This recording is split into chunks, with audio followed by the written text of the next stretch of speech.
Well, Mr. Putin, thank you for stopping by the KGB News. Problem, man. Now let's get to the questions.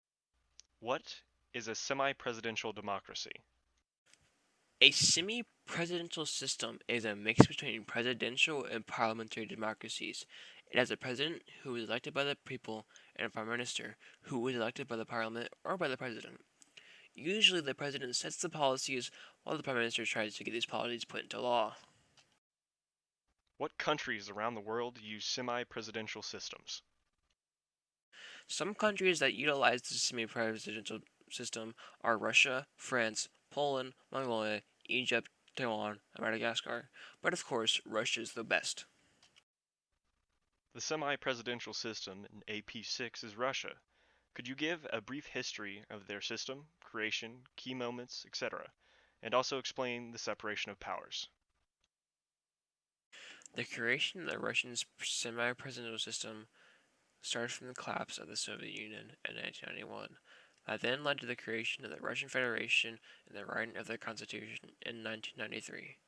They created a three-branch government that had a president, prime minister, a lower legislative house called the Duma, and a constitutional court.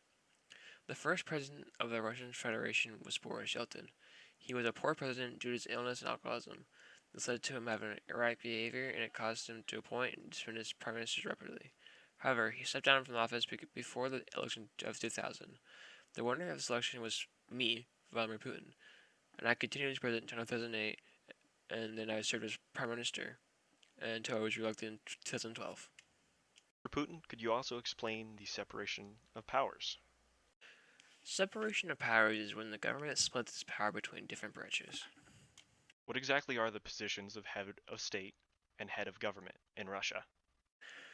The head of state in Russia is the president, while the head of government is the prime minister. In the Russian government, the president has strong powers, and the prime minister has powers that support the president. How are the head of state and head of government selected in Russia?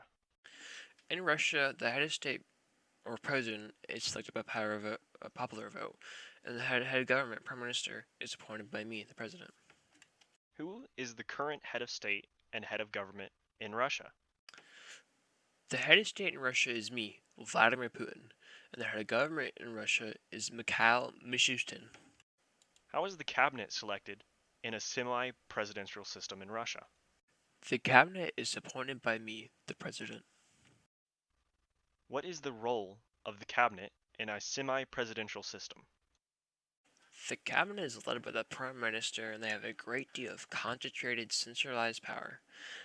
They help create decrees that overrule the Duma, which are basically orders from the president.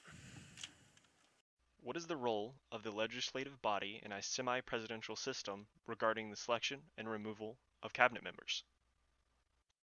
In semi-presidential systems, the legislative body approves cabinet appointments, and they can also remove them through a vote of no confidence.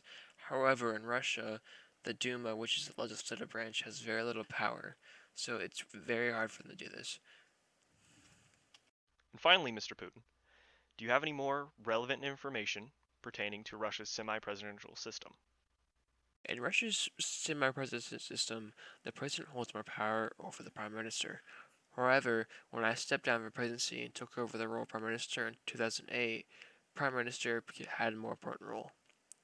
This changed was reversed in 2012 when I was reelected. Also, in Russia, the president cannot serve more than 2 consecutive terms, but they can serve more than 2 terms, which means they can serve 3 terms, but they can't all be in a row.